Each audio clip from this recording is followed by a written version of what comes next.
se va a deber por destrucción o consumo plaquetario y anomalías de la adhesión plaquetaria o bien un mal funcionamiento de las plaquetas.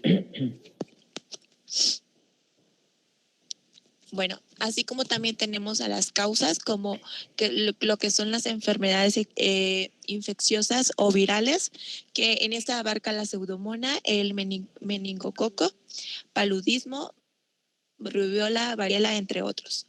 Y así como también tenemos a los medicamentos, que en este abarcan los digitálicos, los barbitúricos y la fenilbutazona. Y en otras causas puede ser autoinmune o bien por transfusión sanguínea. Y pues en algunas causas no se va a determinar el por qué, entonces se le va a denominar una púrpura idiopática.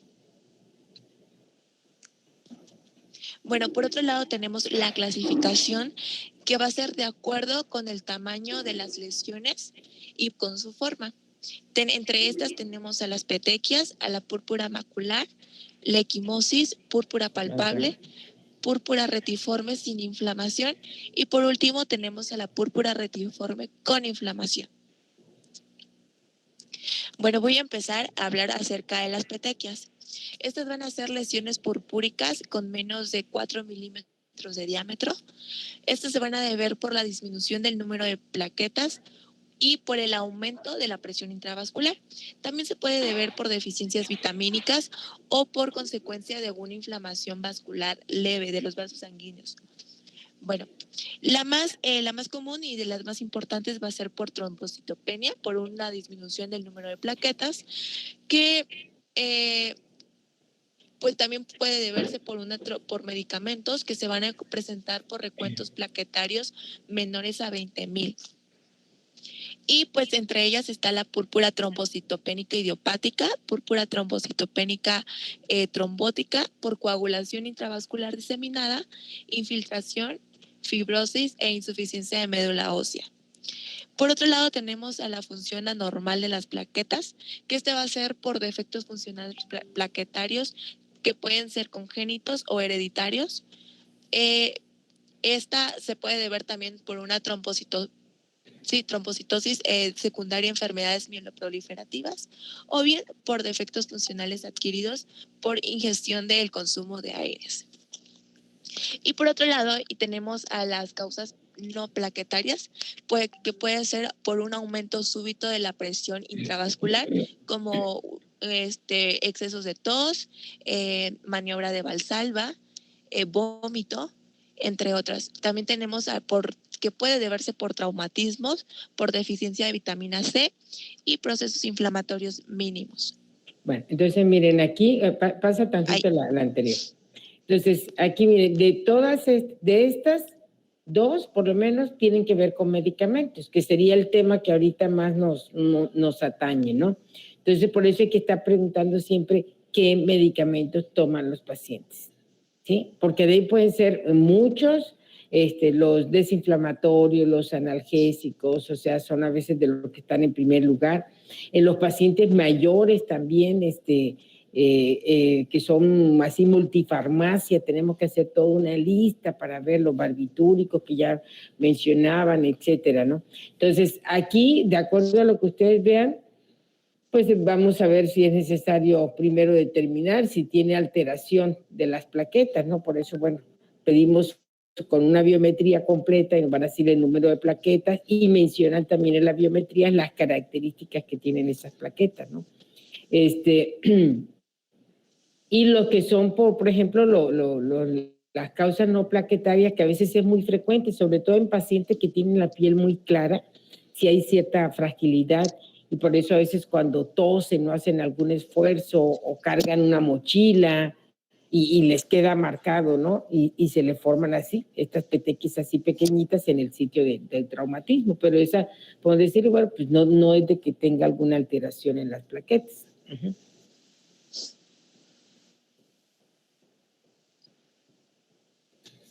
Bueno, tenemos a la púrpura macular, que estas van a ser lesiones que van a medir entre 5 a 9 milímetros de diámetro.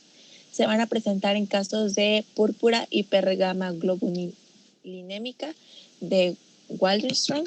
Bueno, esta va a deberse por una infección o inflamación en pacientes con trombocitopenia, casos tempranos y poco inflamatorios de vasculitis de vasos de pequeño calibre. Bueno, la mayoría de estas van a deberse por disminución de plaquetas o por lesión de los vasos.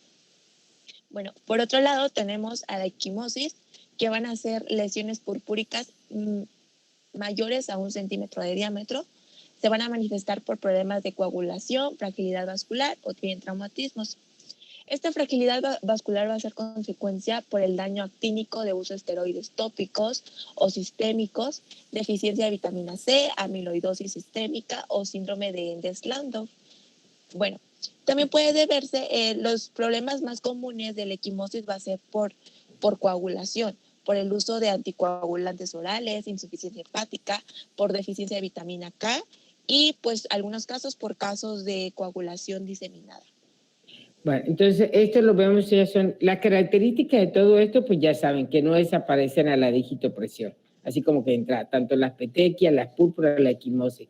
Aquí lo que varía un poquito es el tamaño, ¿verdad? Las petequias son más pequeñitas, la púrpura macular y la equimosis que son mayores de 1 centímetro, y esto lo vemos mucho pues en los viejitos, es muy común, ¿sí? En la cara externa de los brazos, y aparte a veces si toman que están con clopidogrel, con ácido acetilsalicílico, entonces en las zonas expuestas al sol, esa fragilidad capilar, tienen la piel tan delgadita y así están los vasos, que a veces con una presión simple puede ser suficiente. Entonces, a veces, ¿qué vemos ahorita en los viejitos multifarmacia? ¿Sí? Que muchas veces van con un médico y como no se hace, fíjense, esto es muy común y lo vemos aquí en el instituto. Pasan con el internista, entonces el internista le da Azaprotec, ¿no? El ácido acetilsalicílico. Pasan con el médico familiar, entonces le da clopidogrel. Pasan con, no sé, el reuma, no sé, el caso es que esos pacientes a veces están tomando múltiples medicamentos de este tipo, que todos aislada o en su conjunto pueden favorecer este tipo de lesiones. Y aparte si tienen la piel delgadita, equimositio, por eso la insistencia de siempre preguntar qué medicamentos están tomando. Ayer vi a una señora ya grande y que bueno, yo pensé que tenía una tiña de la cabeza. Yo creo, le pedí estudios, salieron negativos y tiene unas lesiones medio raras. Y desde la vez pasada le estoy preguntando qué medicamentos toma, porque yo le veía una fase un poquito así como cushinoide, ¿no? De patita flaca y brazos, y la pancita y la cara. No, que no. Total que ayer le saqué y está tomando el famoso ajo rey o ajo, algo así. Hasta le imprimí a la señora, mire señora, aquí está. No lo prohíben en México, se sigue vendiendo y lo que tiene es dexametasona. Y tenía lesiones en los brazos así de fragilidad. Le digo, todo esto que tiene es por los medicamentos que está tomando. ¿Sí? Entonces, digo, pero hay que estarles insistiendo y hacer una lista de todo lo que el paciente esté tomando. ¿Ok? Uh-huh.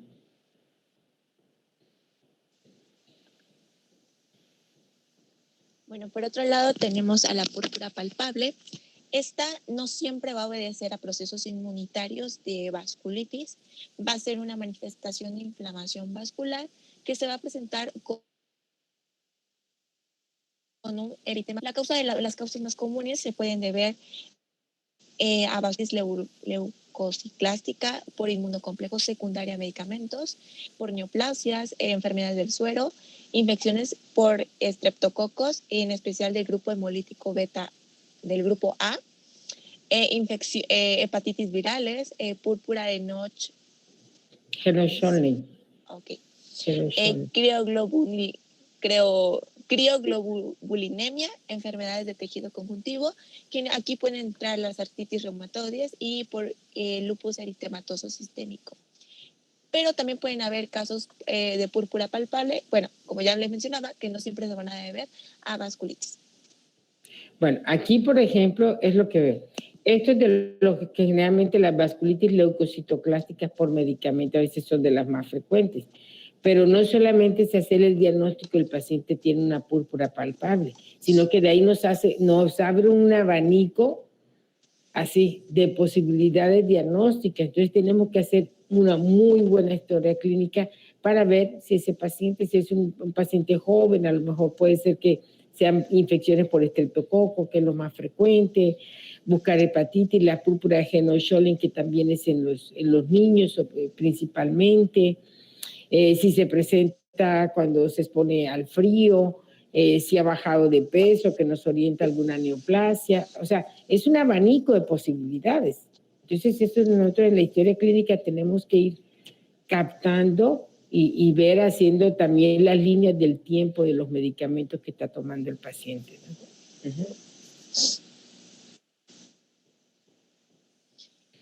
Tenemos a la púrpura retiforme sin inflamación.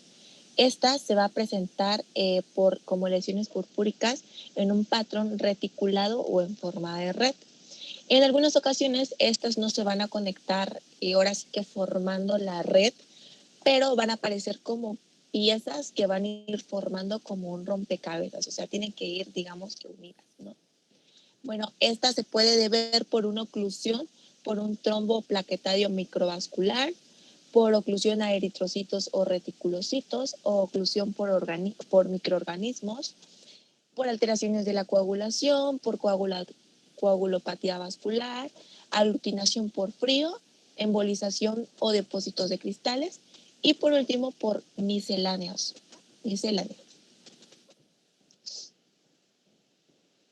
Si estas lo ven que es más como un patrón reticulado, que es lo característico, ¿sí? Y aquí no hay mayor inflamación, se ve así como la lívido reticularis un poquito, ¿sí? Ven como es como un enmayado que corre ¿sí? Y por último tenemos a la púrpura retiforme con inflamación. Esta va a ser una púrpura reticulada con un eritema periférico prominente y su presencia es indicativa de vasculitis o una vasculopatía. En este caso, a diferencia de la anterior, es que va a tener mucha inflamación, va a tender a inflamarse. Esta puede deberse por inflamación de vasos sanguíneos en la dermis, en especial por vasculitis por la IgA, inflamación de vasos sanguíneos en la dermis y el tejido celular subcutáneo. Se puede ver por la vasculitis reumática, en este caso lupus eritematoso o artritis reumatoide, poliarteritis nudosa o poliangitis microscópica. Y por inflamación de vasos u oclusión o constricción de los vasos sanguíneos. Esta puede por vasculitis séptica, perniosis, vasculopatía livedoide y pioderma gangrenosa. Bueno, esta no es tanto por medicamentos, ¿sí? Quizás la anterior todavía pudiera ser, pero tampoco no es muy relacionada con medicamentos. Pero, por ejemplo, en este caso, que es con inflamación, vemos igual como un enmayado, pero vean que tiene más como una tendencia hasta la necrosis, un poquito del tejido. Y es porque aquí están afectados no solamente capilares, sino un poquito ya de la dermis o hasta tejido celular subcutáneo. Entonces, obviamente, ese tejido en la superficie se ve mucho más afectado, ¿no? Por eso la tendencia aquí a la necrosis, ¿no? Bueno, y ahora vamos a hablar acerca de las púrpuras más comunes, que en este caso va a entrar la púrpura medicamentosa, que es la que pues podríamos decir que más nos interesa. Bueno, esta va a ser un proceso agudo, va a ser consecutivo a la administración de algunos medicamentos o bien sustancias químicas. El mecanismo de producción, ¿cuál puede ser? Puede ser tóxico o inmunitario, que se puede presentar en todas las razas y en todas las edades, pero va a predominar en mujeres y en mayores de 50 años. Bueno, ¿cómo va a producirse la púrpura de medicamentos? Bueno, la patogénesis ahora sí que es desconocida, pero se cree que el apteno se va a unir a las plaquetas y esta va a desencadenar una reacción antígeno-anticuerpo y por ello va a proveer una destrucción plaquetaria. como bien les decía, puede ser tóxico inmunitario. En este caso sería el proceso que del apteno sería inmunitario y puede deberse por los medicamentos causales, puede ser por AINES, alcaloides, antibacterianos, diuréticos, anticonvulsivos. Y de manera específica, la bibliografía mencionaba que puede ser por trimetoprim, sulfametoxazol, que lo mencionaba que es de las más comunes, por quinina y fenilbutazona, indometacina, el alil isopropilacetilurea, la ampicilina y el carbamazepin. Bueno, vemos aquí que en esta lista de medicamentos, que yo les insisto, se repiten casi todas las patologías medicamentosas, pues el trimetoprim, o sea, entonces aquí está muy abusado porque también el tema fijo medicamentoso también está ahí en los primeros lugares. Lo que es la ampicilina, la carbamazepina, se utiliza muy frecuente. Entonces, esta reacción que se produce, que es lo que se cree, el mecanismo que sea, una reacción antígeno-anticuerpo, se puede estar con formación y mediado por complejos inmunes, sería una reacción tipo 3 de Helicobs. Acuérdense que en el cuadrito ese que les mandé, ahí incluiría a lo que son este tipo de patologías. Bueno,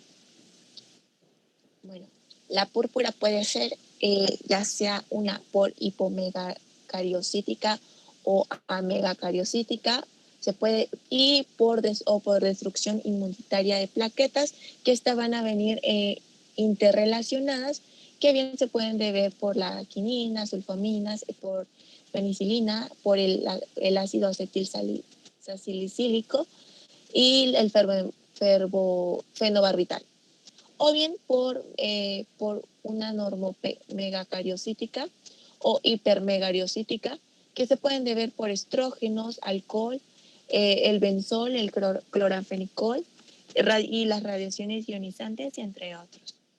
Bueno, si ven aquí, por ejemplo, por eso muy en los viejitos, o sea, antes se decía, no, es que la penicilina no, porque nos va a producir anemia, pero la anemia se referían a esto, a estas alteraciones que habían en las plaquetas.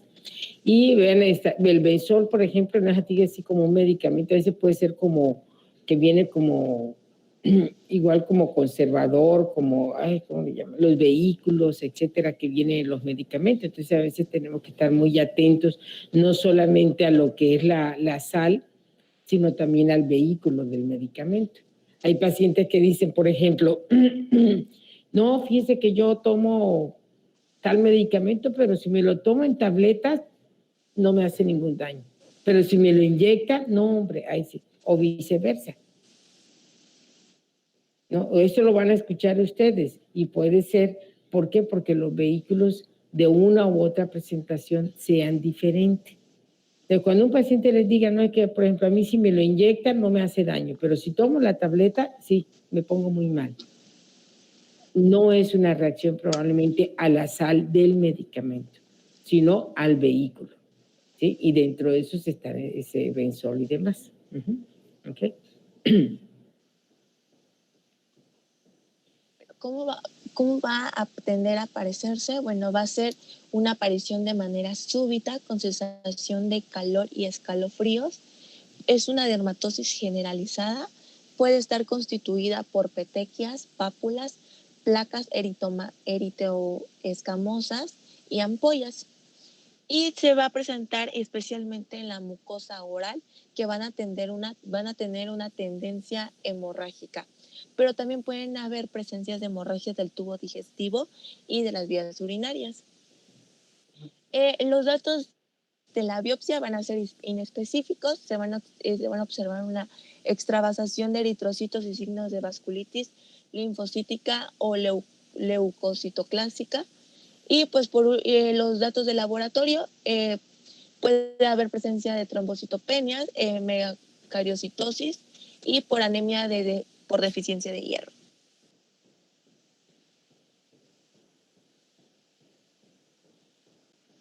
Bueno, ¿cómo se va a tratar la púrpura medicamentosa? En especial va a ser por ende y va a ser como que de entrada, va a ser la interrupción del fármaco y la hospitalización en dado caso del que sea por el transcurso del periodo agudo. Los glucocorticoides van a ser de uso reservado y van a ser usados por casos graves, que se va a administrar prednisona de 0.5 a 2 miligramos kilogramo por día durante una semana, y en este caso va a ir en reducción progresiva. Y por otro lado mencionaba la transfusión plaquetaria y la actividad fibrinolítica disminuida, y en este caso pues, se puede utilizar un anabólico que sería el estanozolol durante 1 o 3 semanas.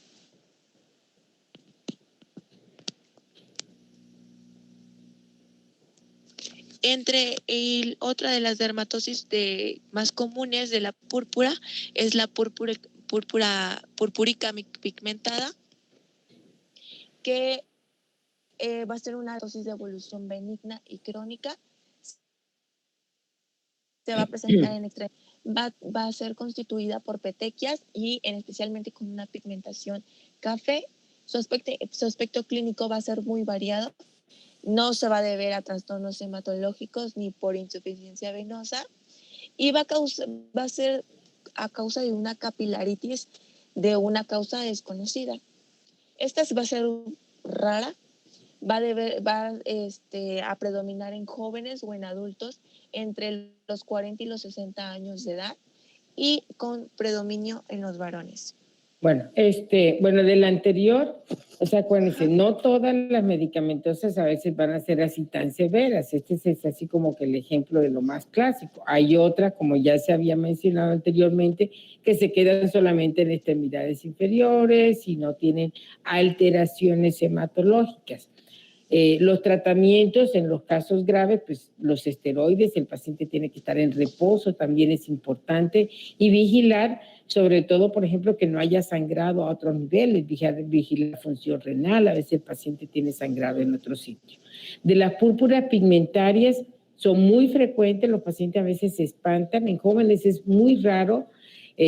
Bueno, y aquí varía la presentación, pero efectivamente, como lo dice, es una capilaritis, y lo que sucede aquí es que los capilares, acuérdense que son lo más extremo de los vasitos, se rompen, se extravasa la sangre, o sea, porque eso nos habla siempre de púrpura, una salida de la sangre del capilar, pero es tan pequeñito que la piel ya no alcanza a reabsorber a todos los componentes de la sangre. Digamos, si ustedes se hacen un moretón, ese moretón, ¿qué va haciendo? Se pone, ¿no? Primero morado, luego como que verdoso, amarillento, hasta que desaparece. ¿Por qué? Porque la piel reabsorbe todos los componentes de esa sangre que se salió, digamos, por ese traumatismo. Pero en este caso, la piel no alcanza a reabsorber todos los componentes y se queda un ingrediente de la sangre que es la hemosiderina, y eso es lo que le da esa pigmentación café, digamos, a estas púrpuras. Pero los pacientes acuden, pero ni hay problema vascular, ni de plaquetas, ni problemas de insuficiencia venosa, ni nada de eso, ¿no? Pero sí les estresa porque pues, es muy crónico.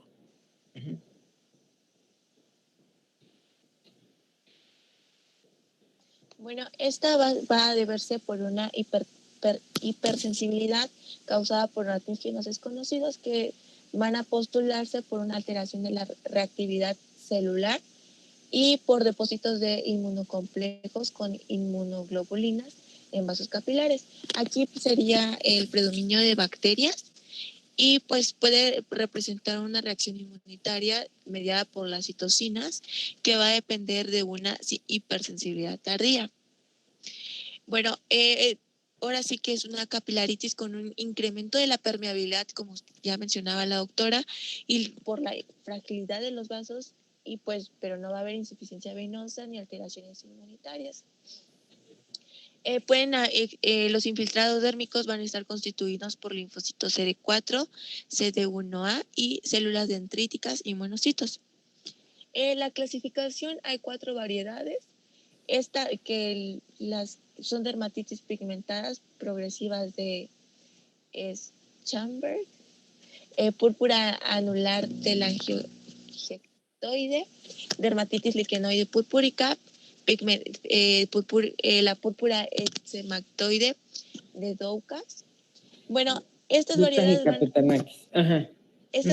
van a mostrar una relación clínica e histopatológicas que van a ser separadas por sus características topográficas, morfológicas o bien sintomáticas, pero ahora sí que van a ser, unas pueden ser, digamos que los inicios de una y van a terminar siendo otras, van a venir siendo relacionadas. Pero pues ahora sí que sus características son muy mínimas. Bueno, el cuadro clínico, estos se van a presentar en las extremidades inferiores, van a tener manchas entre color café anaranjado, van a ser pequeñas, pero van a ser redondas e irregulares. Las petequias aisladas van a tener un pigmento rojo, van a tener una atrofia ligera y pueden presentarse en algunos casos pápulas liquenoides con eritema y descamación. En los datos, va a tener un comienzo insidioso, va a ser de evolución crónica. En algunos casos puede presentarse un prurito leve y en ocasiones se va a curar sola. Y bueno, como ya mencionabas, esta se debe especialmente por fragilidad capilar, que presenta una prueba del torniquete positiva. En los datos histopatológicos, el epidermis va a presentar una paraqueratosis, una espongiosis y una exocitosis, y en la dermis superficial va a presentar una vasculitis linfocítica, un edema del endotelio y una extravasación de eritrocitos infiltrados perivasculares de los linfocitos. En los datos de laboratorio, pues no va a ser necesario realizar los exámenes de laboratorio porque en este caso van a resultar normales. Bueno, tenemos al diagnóstico diferencial, que puede ser por dermatitis por contacto, por complejos cutáneos vascular de la pierna y por la enfermedad de Ederstan. ¿Va a mencionar algo, doctora? No, o sea que en esto, o sea, es muy amplio. Quizás aquí yo le decía, bueno, diferenciar de las verdaderas púrpuras como tal, que nos pueden hablar de un problema sistémico. Dermatitis por contacto, bueno, ahí en la historia clínica, aunque ahí esperaríamos generalmente mayor inflamación, prurito y demás. Y estas, cuando es un problema de tipo reaccional, generalmente pues sí desaparecen a la digitopresión, ¿sí? En estos problemas purpúricos, pues no desaparece la digitopresión, porque le digo, ya hay una alteración de que ya se salió, digamos, la sangre o se alteraron los componentes de la sangre.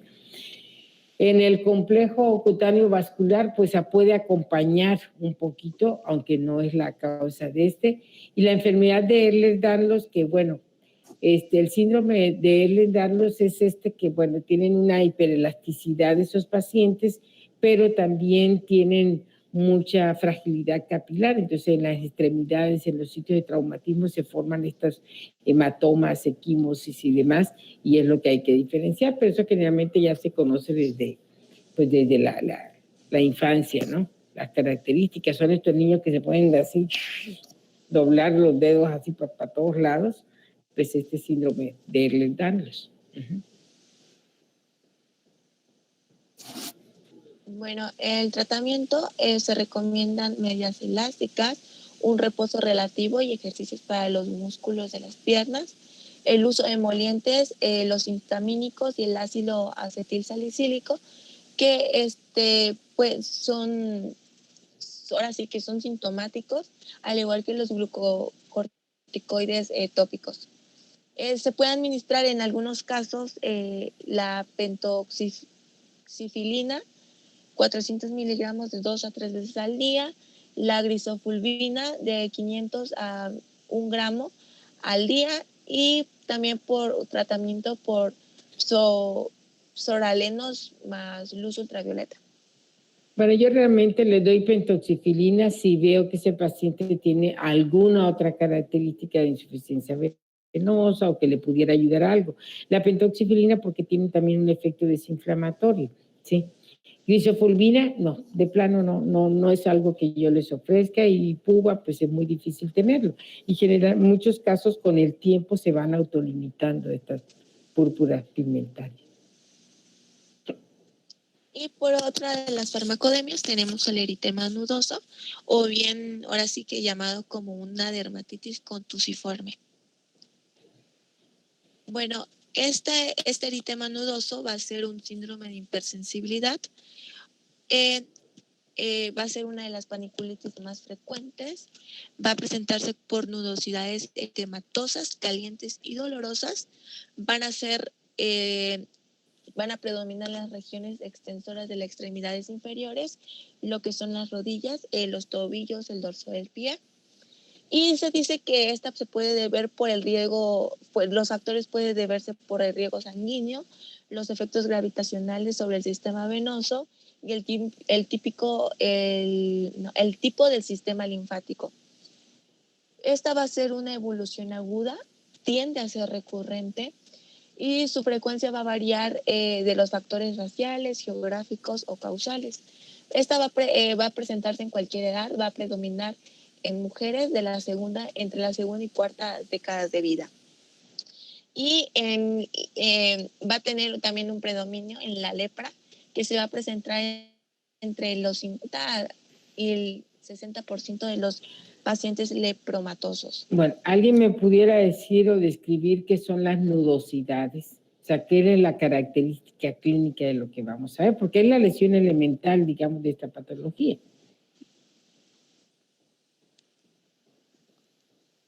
Acuérdense, lesiones elementales, vimos una tumefacción o induración y doctora. ¿Cómo? Forma de nudo. Una tumefacción o induración. No. Yo creo que leí, o más o menos me acuerdo que es como una extensión de la piel que se vuelve como tumefacción, como decía mi compañera, pero un poquito más alargada, ¿no? ¿No? Es que, o sea, para que nosotros lo identifiquemos clínicamente, ¿sí? O sea, aquí les están dando datos de qué es lo que es una nudosidad. Es una paniculitis. Cuando nosotros hablamos de una paniculitis, nos está diciendo dónde está la lesión, dónde está el daño que se produce. Porque también se mencionaba, creo que era una parte, es que sí, una parte dura, sobresaliente, ¿no? No, de hecho, esa es parte de lo que muchas veces no vemos, no se ven a veces alteraciones en la superficie, porque la lesión está en el tejido celular subcutáneo. Por eso estoy diciendo, es una paniculitis. Entonces, generalmente, en muchas ocasiones, pues no se ve una protuberancia por encima de la piel. Los pacientes nos dicen, es que tengo unas bolitas que me duelen en las piernas. ¿Sí? Y a veces nosotros lo vemos de lejos y se ven nada más como manchitas. Y hasta que nosotros palpamos y revisamos toda la cara anterior o posterior de esas piernas, entonces es que ya empezamos a sentir esas bolitas que refiere la paciente, que son dolorosas y que son profundas. Entonces, las nudosidades son, digamos, inflamaciones localizadas del tejido celular subcutáneo que se palpan más que se ven. ¿Sí? Se palpan más que se ven. Entonces, si ustedes son médicos legistas y lo ven de lejos y ven unas manchitas que duelen, o los pacientes así lo refieren, tengo unas manchitas que me duelen en las piernas, porque a veces es tan doloroso que la paciente ni se presiona más, así por encimita. Entonces lo refieren como unas manchas que le duelen, porque así se ve en la superficie de la piel. Pero realmente, cuando nosotros exploramos, ¿sí?, más profundamente, eso está en el tejido celular subcutáneo. Entonces son infiltraciones inflamaciones del tejido celular subcutáneo que se palpan más que se ven. Esa es la definición de la nudosidad. ¿Ok? Bueno, sí, porque si no, no vamos a entender el cuadro clínico y qué es lo que pasa. Bueno, la causa va a ser variada, va a ser especialmente infecciosa, alrededor del 62%, por fármacos, enfermedades sistémicas y procesos malignos. Va a ser especialmente ahora sí, como ya les mencionaba, infecciosa, que puede deberse por una faringitis, por un estreptococo beta hemolítico del grupo A, o bien puede ser idiopática. Esta va a ser el resultado del depósito de complejos inmunes en las vénulas de los septos del tejido celular, que esto va a terminar formando la paniculitis neutrofílica, como ya mencionaba la doctora. Esta va a ser una respuesta de hipersensibilidad tardía tipo 4, que van a ser, los antígenos van a originar la formación de complejos inmunitarios que se van a ir depositando en las paredes de los vasos sanguíneos septales del hipodermis.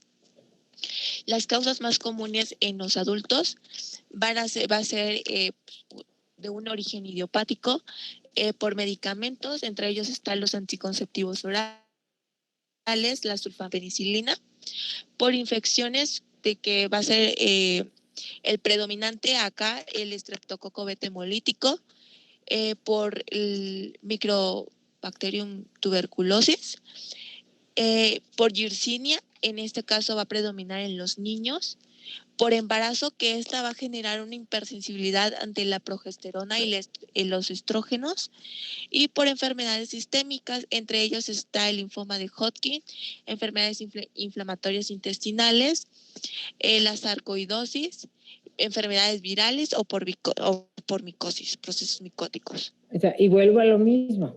O sea, a veces no solamente, bueno, ya identificamos es un eritema nudoso porque esas manchitas adolescentes, la lesión adentro, ya le tomamos un estudio, vimos que hay datos de vasculitis o no vasculitis, en lo que es el etcétera. Ahora, ¿cuál es la causa? Obviamente vamos a empezar, no vamos a empezar pensando en un linfoma, en una enfermedad inflamatoria, o sea, que sería más raro. Siempre cuando ustedes se enfrenten a una patología que su etiopatogenia es múltiple, tienen que empezar siempre de lo más sencillo a lo más raro. Obviamente no vamos a, imagínense, no le van a decir, vamos a tomarle una biopsia de ganglio y hacerle una resonancia magnética a ver cómo está, porque puede ser un linfoma. Y a lo mejor lo que tiene es una infección repetida por estreptococo. Entonces, aunque ustedes sepan que la patología es eso, obviamente la clínica le va a orientar, pero si ven que es una paciente joven, sano, en general, no tiene otros problemas de salud, tenemos que empezar siempre de lo más sencillo a lo más complicado. Si no ha tomado medicamentos, que dentro de esto poner mucha atención con los anticonceptivos orales, porque a veces cuando nosotros decimos, ¿está tomando algún medicamento? No. Oye, pero usted casada, tiene pareja, ¿con qué se controla? Ah, bueno, con mis pastillas. Y de ahí pues, no, que no estaba tomando nada, pero a veces los pacientes, cuando le preguntamos si está tomando algún medicamento, piensan que es para alguna enfermedad, por ejemplo, ¿no? Entonces tenemos que decir, y no toman anticonceptivos, o sea, así como que ya más directos, ¿no? Y bueno, los otros que son las sulfas, penicilinas. Preguntarle, ¿no? Dentro de su patología, si no tiene infecciones frecuentes de las vías respiratorias. Si no es así, pues tomamos ahora sí, en estos casos, un exudado faríngeo y antiestreptolicinas. A veces el exudado nos puede salir positivo y las antiestreptolicinas nos salen altísimas. Entonces quiere decir que ese paciente sí tiene infecciones frecuentes de las vías respiratorias, ¿no? Por estreptococo. Por tuberculosis, bueno, eso lo vamos a ver después cuando vemos tuberculosis. No es de que en las lesiones haya esté el bacilo, son lesiones a distancia. El foco de infección está en otro lado, pero por hipersensibilidad se manifiesta este eritema nudoso.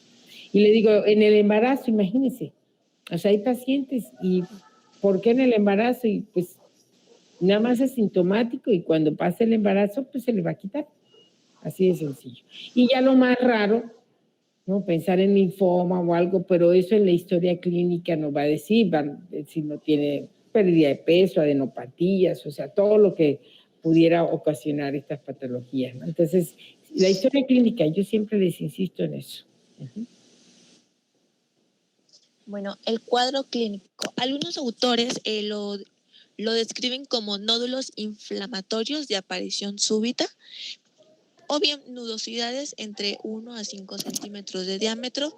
Estas van a ser eritematosas, profundas, van a ser más palpables que visibles, como ya mencionaba la doctora, y van a ser calientes y dolorosas. Estas van a tener una duración de días a semanas y tienden a ser resolutivas entre 3 y 6 semanas máximo. En algún momento pueden diseminarse y pueden ir formando placas eritematosas. Van a tener una tendencia bilateral y simétricas, van a presentarse en las porciones extensoras de los miembros inferiores, especialmente en las rodillas y los tobillos. Pueden presentarse, como ya les mencionaba, de una forma diseminada, que en estas puedan abarcar el tronco, la cara, el cuello y los miembros superiores. Vale. Pero van a ser de una forma muy, muy rara. Bueno, van a adquirir un tinte purpúrico, amarillo verdoso, que sería no recuerdo, pero era contusional, era un eritema contusional. Bueno, Bueno, como si hubiera golpeado, golpes, lo que así parece.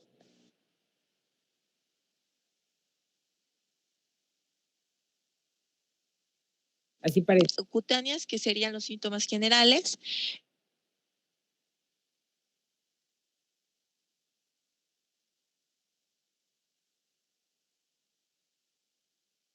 El vómito o diarrea. Y también pueden existir cereales. En algunos casos van a haber lesiones esclerales y conjuntivitis flictenular. Sinceramente, doctora, yo no sé por qué ahí sería la presencia de eso. Pero más que todo es un proceso reaccional inflamatorio.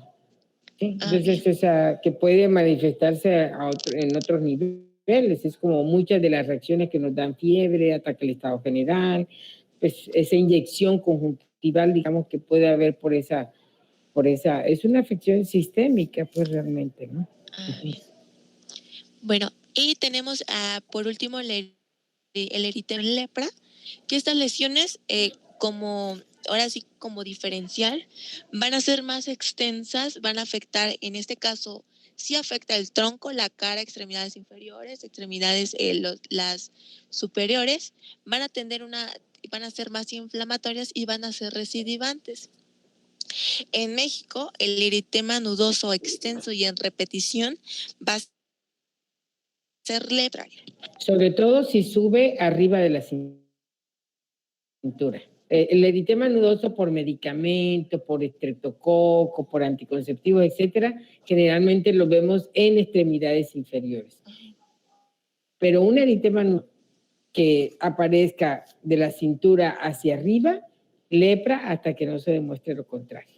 ¿Sí? Sobre todo en esos casos. Pero digo, por lo más frecuente, por infección por estreptococo y por desinflamatorios también, ¿no? Que aquí a veces es complicado porque de repente los pacientes toman en forma intermitente algún analgésico o que empiezan con esto y empiezan a tomar analgésico y al rato pues ya no sabe uno ni qué empezó primero, ¿no? Si tomaron el medicamento para otra cosa y empezaron las lesiones y viceversa. Pero así como lo ven aquí, si ustedes lo ven de lejos, parece manchas, ¿no? Así con muchas ganas, como que ven como que medio se está elevando, ¿no?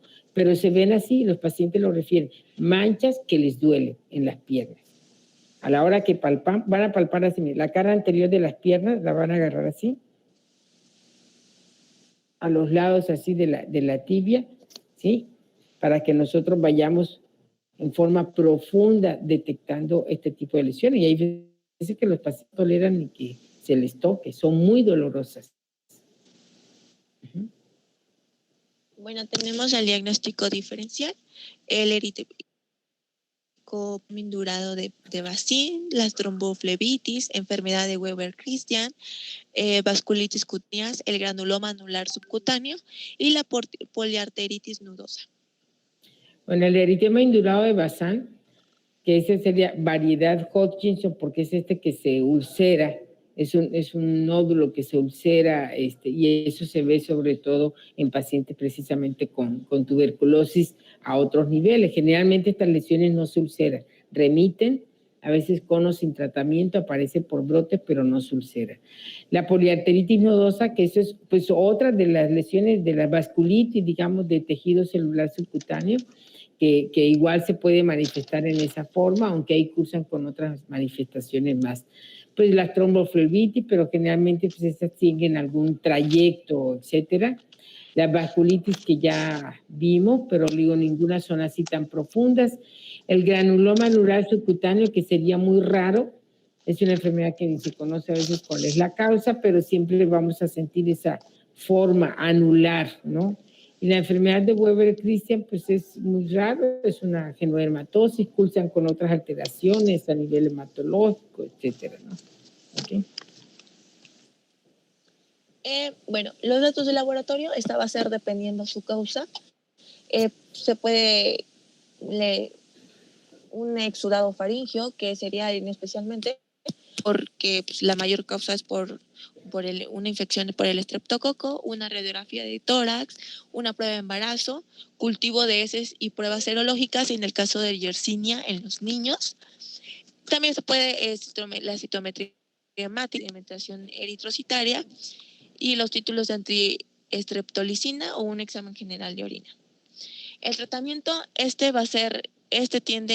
se recomienda un reposo en cama, vendajes de compresión, elevación de las piernas, que lo que ya les mencionaba, que estas sus factores a ser en las extremidades inferiores pueden deberse por el riego sanguíneo, por el tipo del sistema linfático y por la gravitación. Y la terapia solo va a ser sintomática, porque estos tienden a resolverse, tienden a ser resolutivos. Y pues sintomática, pues entraría el uso de los SAINES, lo que sería la indocina, de 100 a 150 miligramos al día, el naproxeno o el ibuprofeno, o el ácido acetilsalicílico. Y pues para las lesiones persistentes sería el yoduro de potasio, de 400 a 900 miligramos al día. Y pues, ahora sí que en cuestiones muy extrañas que tienden a persistir o al ser recidivantes, sería el uso de glucocorticoides, la colchicinina o bien la hidroxicloroquina. Bueno, y el eritema nudoso en lepra, el mejor tratamiento sería la talidomina.